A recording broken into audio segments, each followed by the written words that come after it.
Je vais vous raconter une histoire. Et à l'exploration de l'espace, en fait, l'homme y a toujours rêvé, il a toujours regardé le ciel. Il a eu le nez dans les étoiles, il s'est dit, mais qu'est-ce qu'il y a de l'autre côté? Il a mis du temps, et en fait, cette aventure est extrêmement récente. Elle a moins de 60 ans. Elle est plus jeune que moi, et elle est plus jeune que Tintin.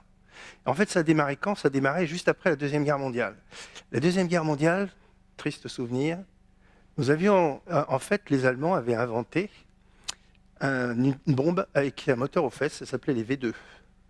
Et ils ont fait des missiles balistiques, et en fait, ils partaient, puis ils ont bombardé Londres. Et puis les vainqueurs de la guerre, quand ils sont arrivés, alors, il y avait les Américains, il y avait les Soviétiques à l'époque, et les Français, les Anglais, ben, ils ont un peu piqué tout ça. Alors les Américains et les Soviétiques, ils ont commencé une course à l'espace.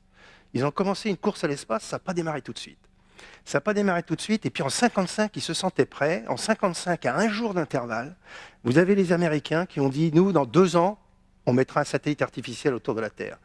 Et le lendemain, les Russes, ils ont dit la même chose. Nous, dans 2 ans, on mettra un satellite artificiel autour de la Terre. Vite, ils sont partis à courir. Et en fait, il y a eu pas mal d'échecs. Et puis en 1957, eh ben, finalement, l'Union soviétique a battu plat de couture les Américains. Elle a lancé Sputnik. Sputnik en 1957, 63 kilos. Vous vous rendez compte? C'est lancé dans l'espace. Ça fait bip bip.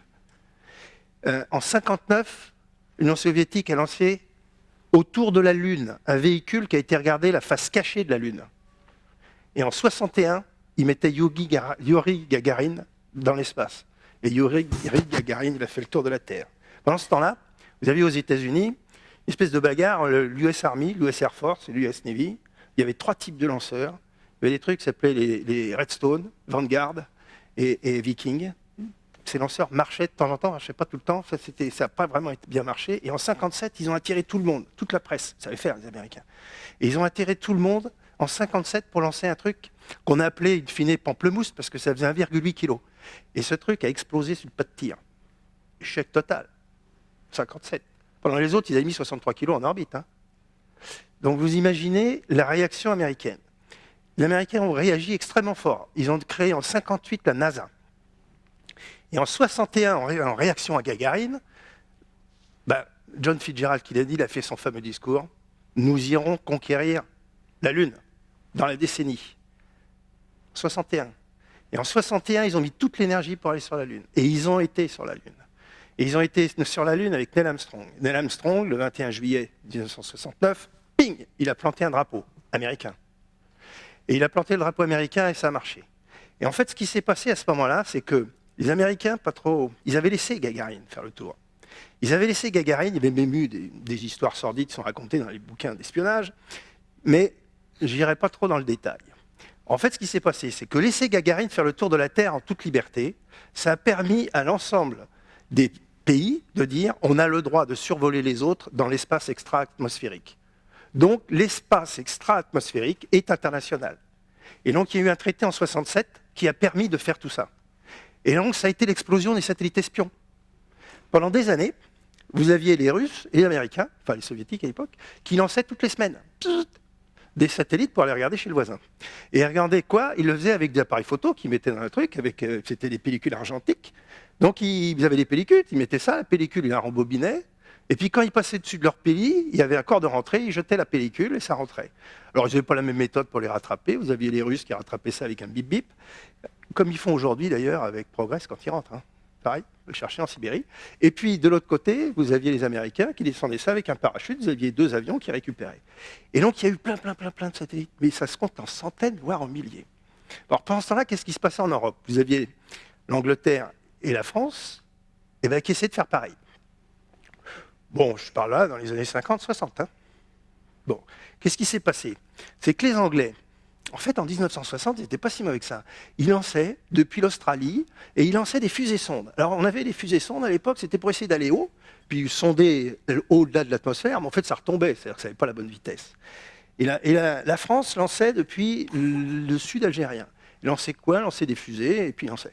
Alors, il s'est trouvé qu'en fait, les Français n'étaient pas très bons. C'était pas très bon parce qu'au début, on n'avait pas mis de télémesure dans les fusées, ce qui fait qu'on ne savait pas trop pourquoi ça marchait et pourquoi ça ne marchait pas. Ça a été un peu difficile. Et il y a eu des décisions qui ont été prises, qui ont été relativement fortes, qui ont été décidées au moment du général de Gaulle, donc en 1961. En 61, il y a eu un groupement d'industriels et de militaires d'ailleurs, et de scientifiques, qui sont venus voir le général de Gaulle en disant il faut créer un système. Ils avaient fait un plan spatial, et ils ont créé en 61 le Centre national d'études spatiales, qui regroupait toutes les énergies, qui étaient dispersées avant, et regroupait toutes les énergies, à la fois civiles et militaires, pour lancer des trucs. Et ça a permis à la France de lancer en 65 un premier satellite qui s'est appelé Astérix, 43 kilos en 65. Et donc, ça courait bien. Et donc, vous vous retrouvez en 70 avec la France qui avait lancé une première fusée Véronique depuis Kourou. Alors, depuis Kourou, pourquoi la France avait choisi Kourou après l'Algérie? Bon, après les événements d'Algérie aussi, mais aussi parce que Kourou est extrêmement bien placé au niveau géographique, puisqu'il n'y a rien à l'est, il n'y a rien au nord, on peut lancer dans toutes les directions. Et donc, les premiers lancements à Kourou, 68. Et en 70, finalement, les Anglais, ils ont fini par arrêter de faire des lanceurs civils. Ce qui s'est passé, c'est que finalement, la France s'est retrouvée leader européen pour faire des lanceurs. Et donc, vous vous trouvez avec la France leader européen. Et puis, on pourrait se poser la question, pourquoi la France continue à mettre de l'argent après ça? Et bien, finalement, ça s'est fait parce qu'il y a eu deux grosses erreurs américaines. Deux grosses erreurs américaines, l'une politique et l'autre technique. Alors, l'erreur politique, ça a été lorsque la France et l'Allemagne ont construit ensemble, en 1974, ils l'ont lancé en 1974, ils l'avaient construit avant, ils l'avaient construit au début des années 70, un satellite qui s'appelait Symphonie. C'est un satellite de télécommunication qu'on voulait mettre sur une orbite géostationnaire. Alors en 70, 74, quand on avait défini ce satellite-là, il n'y avait personne pour le lancer en Europe. Il fallait aller voir les Américains. Donc la France et l'Allemagne ont été voir les Américains pour lancer. Et c'est un Tor Delta qui a été décidé. Mais le contrat de lancement était tout à fait particulier. C'est-à-dire qu'on avait le droit de lancer, mais on n'avait pas le droit d'utiliser le satellite. Donc on mettait un satellite sur orbite géostationnaire pour faire des télécommunications, il n'y avait aucun droit pour l'utiliser commercialement. Réaction, bien évidemment, des pays, réaction assez gaulienne, il faut reconnaître en France, qui était de dire comment ça, qu'est-ce que ça veut dire? Et donc il fallait décider d'un lanceur européen. Donc souveraineté d'accès à l'espace. Ça a été décidé sur une erreur politique américaine sur ça. L'autre point est assez technique en fait. Et en fait, moi je l'ai vécu à peu près en direct parce que quand j'étais à l'université de Stanford en 1976, on a eu la visite de l'administrateur de la NASA, c'était James Fletcher, qui est venu faire une belle conférence extraordinaire. Et sa conférence extraordinaire était au moment de la navette. La navette n'avait pas encore été lancée en 1976, et il disait l'avenir des lanceurs, c'est des lanceurs récupérables. C'est-à-dire c'est une navette qui part de la Terre, qui va sur une station internationale qui se trouve en orbite, et qui pose un satellite qui, lui, ensuite sera mis à poste depuis cette plateforme.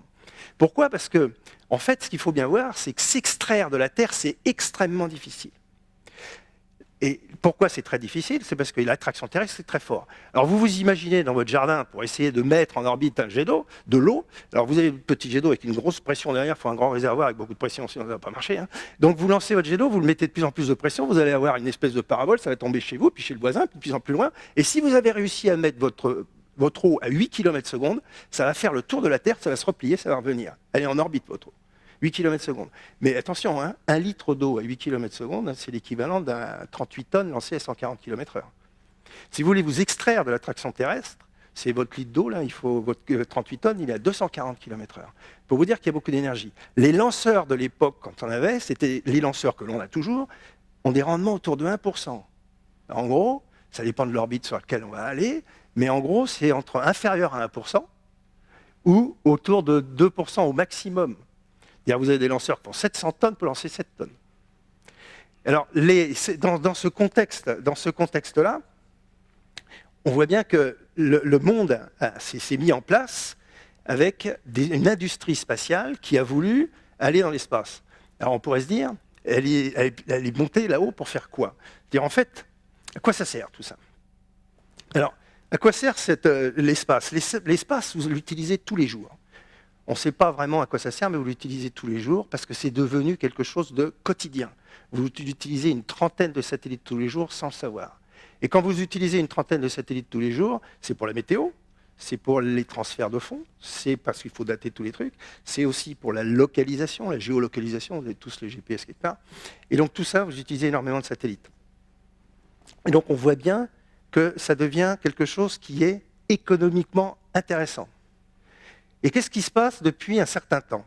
Depuis un certain temps, on s'est retrouvés, nous, à faire, je dirais, de l'espace assez classique, c'est-à-dire que vous aviez une partie institutionnelle, la moitié des budgets à peu près des industriels, les marchés institutionnels, qui sont les agences, qui qui veulent aller dans l'espace, et le marché commercial. Le marché commercial, c'est principalement les télécommunications.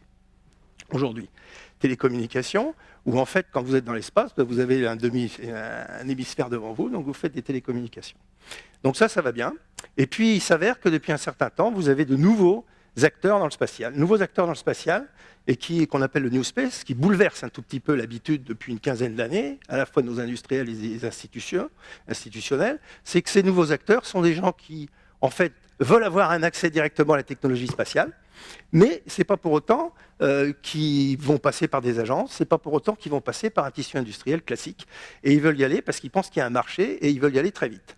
Et comme ils veulent y aller très vite, eh bien, ils mettent un effort extraordinaire pour aller dans l'espace. Donc, et ça, c'est ce qu'on appelle dans le jargon le New Space. Et on voit les gens du GAFA, donc, qui sont liés au monde numérique, qui y vont. Et on voit des milliers de satellites qui sont prévus, c'est-à-dire qu'on voit des solutions satellitaires en mettant des milliers de satellites en orbite pour dialoguer et faire de l'Internet très haut débit, l'Internet très haut débit à la fois entre les objets et entre les personnes. Et on voit bien que cette logique-là va très loin, puisque nos industriels sont un peu impliqués déjà, hein, les industriels européens, puisque nous avons des industriels européens extrêmement présents dans le domaine spatial. À la fois Thales Alenia Space fait O3B, c'est Over 3 Billion, c'est une constellation pour faire de l'Internet sur les 3 autres millions de gens milliards de gens qui n'avaient pas Internet. Et puis vous avez Airbus qui est sur OneWeb, qui est un des programmes qui est en fait lancé pour faire de l'Internet au débit. Ça, c'est aujourd'hui. Je ne sais pas trop ce qui va sortir dans les années. Mais si je me projette beaucoup plus loin, en me disant finalement, qu'est-ce qu'on a devant nous? Qu'est-ce qui va être la révolution de demain? Je vois 3 grands axes. Je vois un axe qui, d'abord, est un axe qui est lié à l'exploration. Un axe qui est lié à l'exploration, pourquoi? Parce que l'homme a toujours voulu aller ailleurs. L'homme a toujours voulu voir ailleurs. Et quand l'homme a voulu voir ailleurs, c'est qu'en fait, on s'est retrouvé avec l'espace à s'affranchir de notre condition de terrien. C'est-à-dire, on regarde dans l'espace, quand on est au-dessus de l'atmosphère, on n'est plus avec ce filtre atmosphérique, donc on voit les étoiles, elles sont en couleur. On voit tout autre chose. Et donc, depuis un certain temps, vous avez le Graal des scientifiques qui consiste à savoir, est-ce qu'il y a de la vie plus loin? Et donc, quand on regarde ça, la vie au-delà, est-ce qu'elle existe? Donc vous avez tout un tas d'instruments qui sont lancés. Je pense que ça, on ne l'arrêtera pas. On n'arrêtera pas non plus l'exploration plus loin. C'est-à-dire qu'on n'arrêtera pas les gens qui vont aller voir plus loin. Il y a 10 ans, je ne l'aurais pas dit, mais aujourd'hui, on se retrouve avec des initiatives pour essayer de mettre l'homme pour aller faire le tour de Mars et aller voir de l'autre côté. Donc là, vous avez un truc que j'appelle magnifique pour moi, c'est-à-dire c'est Herschel qui regarde dans l'infrarouge et qui s'amuse à voir une pouponnière d'étoiles. Hein, c'est une pouponnière d'étoiles, c'est un vrai cœur qu'on voit loin dans le truc, en recherche de la vie à l'extérieur. Et qu'est-ce que je vois aussi dans cette exploration? C'est qu'on va essayer de mieux comprendre notre système solaire. Notre système solaire, il est comme ça. Et notre système solaire, en fait, on a notre Terre.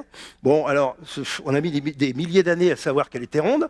On a mis des siècles à se comprendre que ça tournait dans un système solaire. Et puis, on a mis des décennies là, à comprendre que maintenant, elle est comme ça, que c'est fichu. Notre système solaire, il est avec des astéroïdes, avec des comètes, avec Saturne et Jupiter. Et d'ailleurs, s'il n'y avait pas Saturne et Jupiter, il serait instable, hein, ce système. Et donc, tout va bien. On mesure tout ça. On va même aller voir un certain nombre de comètes derrière. Et quand on va les voir, on a été jusqu'à aller regarder une comète qui s'appelle Chury, Churyumov-Gerasimenko, qui est un truc qui est improbable. On n'a pas du tout trouvé ce qu'on attendait. On attendait un machin qui était de densité 1, on a trouvé quelque chose de densité 0,43, et on a déterminé là-dessus qu'en fait, il y avait des chaînes carbonées complexes. On a vu des choses compliquées. Et quand on revient un petit peu sur nos affaires sur le système solaire, c'est que quand on regarde Mars, on va sur Mars. Mars a eu la même histoire que la Terre pendant 2,5 milliards d'années. Et puis maintenant, il n'y a plus rien. Qu'est-ce qu'on sait aujourd'hui? Depuis peu de temps, en fait. Depuis moins d'une décennie. On sait qu'il y a eu de l'eau sur Mars. On sait qu'elle était potable. pH 7. Mars a été une époque habitable. Elle n'est plus du tout aujourd'hui. Hein. La pression de Mars est 7 millibars, hein, la pression de l'atmosphère. Donc c'est plus du tout habitable. Ceci dit, à un moment donné, ça avait la même histoire que la Terre. Puis ça l'a pu, on ne sait pas encore très bien pourquoi. On ne sait pas s'il y a eu de la vie sur Mars, on ne sait strictement rien. Par contre, on va lancer des instruments, et non pas dans des décennies, en 2020. avec nos collègues américains, pour essayer de voir s'il n'y a pas des traces de vie sur Mars. Parce qu'on a vu des traces de méthane ténues dans l'atmosphère, et le méthane, normalement, il est instable dans la durée. Donc c'est pour ça qu'on va essayer de voir. Donc tout ça pour vous dire que notre conception du système a été complètement révolutionnée en très peu de temps, en l'espace de 20 ans. Notre système, on comprend les choses de façon très différente. Ça bouleverse pas mal de cultures, il faut le reconnaître. Et donc on a notre système solaire, des milliards d'étoiles dans notre galaxie, des milliards de galaxies, et on a trouvé des milliers d'exoplanètes. Donc on a trouvé aussi des milliers d'exoplanètes, mais c'est pas parce qu'on a trouvé des milliers d'exoplanètes qu'il faut croire que on va pouvoir y aller très vite. Si je reviens à mon affaire, c'est que notre planète Terre, on la regarde, on l'ausculte, on la conserve. On a trouvé énormément de choses dessus. Et du fait de prendre de la distance et d'observer la Terre, qu'est-ce qu'on voit? On a vu que l'océan, il se réchauffe. Depuis 1993, vous avez l'océan, il est monté de 8 cm en moyenne. Alors c'est en moyenne, c'est pas partout, c'est en moyenne. Ça, c'est des courbes qui ont été données au GIEC pour la COP 21 et qui ont été à l'entrée pour montrer que la planète se réchauffe. Et ça, on est plutôt sur le haut de la courbe que sur le bas quand on parle de réchauffement climatique. Ça, elle me plaît beaucoup. C'est pour vous dire que notre planète, quand on la regarde de près, ce qu'on a vu tout à l'heure, c'est l'eau qui se réchauffe. Donc, elle fait 70% de la surface de la planète, c'est l'eau salée. Mais c'est pas épais. C'est pas épais. La profondeur moyenne des océans, c'est à peu près 3 km. Vous prenez ça, vous prenez 70% de la surface de notre planète, vous mettez 3 km à peu près en moyenne, et vous fabriquez une sphère, 3 tiers de pi R3, pour ceux qui se souviennent des formules, et vous avez cette petite boule de une bille sur un ballon de foot. C'est fragile, ça. Extrêmement fragile. Et donc, et ça, cette bille sur le ballon de foot, c'est ça qui se réchauffe, là. C'est que ça. Hein. Et la petite boule qui est à côté, qui est à droite, là, c'est l'eau douce. C'est l'eau douce. Alors, il y a une toute petite bille qui est en dessous, là, mais qui est plus compliquée à comprendre, c'est l'eau qui circule. C'est-à-dire que l'eau qui est potable, qui recircule tous les ans, qui se recircule tous les ans. C'est extrêmement fragile, cette affaire. Et donc ça, il y avait de l'eau sur Mars. Il y avait de l'eau sur Mars. pH 7. Il n'y en a plus. Hein. On la trouve à l'état de fossile. Et puis notre atmosphère, elle est extrêmement fragile. Notre atmosphère, on vit dans 3 km, mais enfin, elle fait des DXC, et au bout de 100 km, il n'y a plus l'atmosphère. Donc au bout de 100 km, c'est fragile.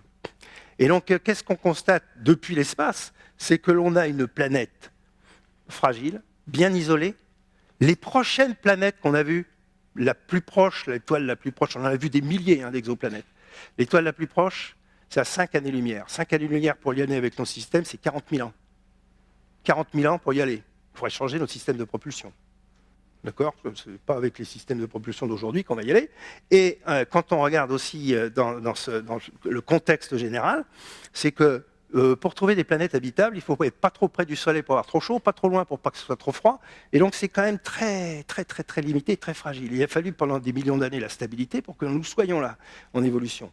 Et donc ce qu'on peut dire, c'est que vis-à-vis de ça, on est pratiquement avec une planète exceptionnelle.